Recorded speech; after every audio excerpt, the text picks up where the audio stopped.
মানুষের উন্নয়নের সুফলটা বেশিরভাগ মানুষ পায় না। গতিটা যেন আমরা আস্তে আস্তে আরো সচল করতে পারি। এটা খুব কঠিন সময়।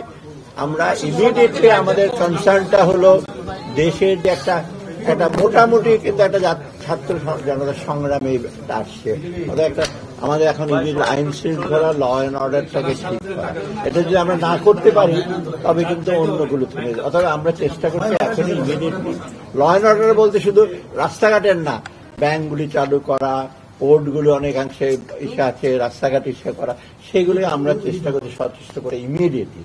আর চ্যালেঞ্জগুলো যেটা আছে, অর্থনৈতিক চ্যালেঞ্জ তো আছেই, আপনারা জানেন, এই সামষ্টিক ক্ষেত্রে মূল্যস্ফীতি এটা সেটা আছে, এটা আমরা ইমিডিয়েটলি চেষ্টা করব।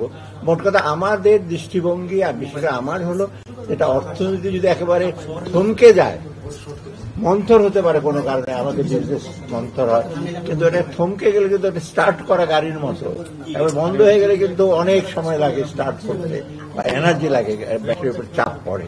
অর্থাৎ আমরা চাচ্ছি যে গতিটা যেন আমরা আস্তে আস্তে আরো সচল করতে পারি, সবাইকে উজ্জীবিত করতে।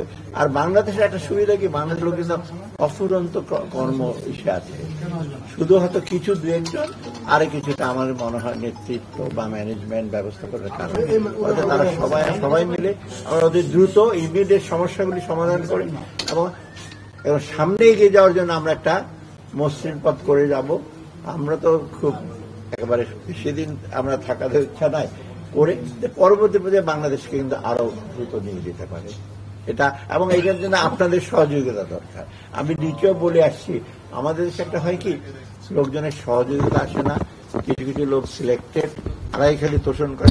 আমার তো অভিজ্ঞতা মোটামুটি কম না, আমি মাস্টার থেকে শুরু করে, আমাকে রিসেন্টলি বলে, স্যার ওখানে মিটিং এ গেছিলাম, কয়জন এমন তোষণ করছে যে এই তোষণের দরকারও ছিল না, তোষণ দরকার নেই কাউকে। আর আপনারা একটু প্রোঅ্যাক্টিভ হবেন, সাজেশন দেবেন, আমরা সাজেশন দেবো, আমাদের সাজেশন গুলো দেখবেন। আর খালি করে ফেলেছি, আমি তো গভর্নর ছিলাম অনেকদিন, অর্থনীতি সম্বন্ধে বলতাম, যখনই শুনি আমার স্যার আপনি যেগুলো বলছেন বলে আমরা সব করে ফেলবো, স্যার এগুলো কেন বলে।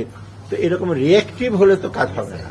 10টা কথার মধ্যে অ্যাটলিস্ট আমার 2টা কথা সত্য, আর ভাই বলেছে আরো 2টা কথা সত্য, বলে না, ওনারা হলো আমরা সব করে ফেলেছি, সব হয়ে গেছে। আমি বলবো না, রিসেন্ট অভিজ্ঞতা আমার হয়েছে, সবার সামনে বসছি, মন্ত্রী ছিলেন, আমি তো একটা কথা, স্যার এটা করে ফেলেছি। আর মন্ত্রী মহোদয় একটু সন্তুষ্ট লোকের লোক ছিলেন, আমি মানে এককালে আমার টিচারও ছিলেন, করে ফেলেছি। আরে আমি কি বললাম, এটা করে ফেলেছি, আমি কোনো চিহ্ন তো দেখলাম না। তো একটু আপনার সহযোগিতা করবেন, আমরা কাজটা করতে পারি। হ্যাঁ, ভুল ত্রুটি হলে ডেফিনেটলি, কিন্তু আবার অযথা কোন ইস্যু নেই, কাউকে আবার ইস্যু করেন না, কারণ আপনাদের পাওয়ারফুল ইস্যু। হ্যাঁ, ব্যাংকের কমিশন, ব্যাংকটা একটু আগে সংস্কার, আগে ব্যাংকের উপর আস্থা, বাংলাদেশ ব্যাংকের কার্যকলাপ সম্পূর্ণ চালু হোক, তারপরে সংস্কারগুলো থাকবে। এখন ইমিডিয়েট সংস্কার করতে তো আসলে কাজকর্ম তো বন্ধ হয়ে যাবে।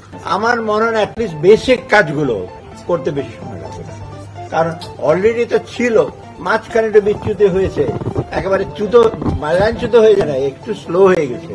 আমি ওদের একটু মন্থর হয়ে গেছে, এটাকে আমরা আরো গতিটাকে বাড়াবো। ইনফ্লেশনের ব্যাপারে আমি এই জন্য বলছি যে ইনফ্লেশনের ব্যাপারে ম্যাক্রো ইকোনমিক চ্যালেঞ্জ ছাড়াও আমাদের অর্থনীতির কিন্তু একটা, এর আগের দিন এতদিন একটু ভুল ছিল উন্নয়নের যে কৌশল বা নীতি, যে মানুষের উন্নয়নের সুফলটা বেশিরভাগ মানুষ পায় না।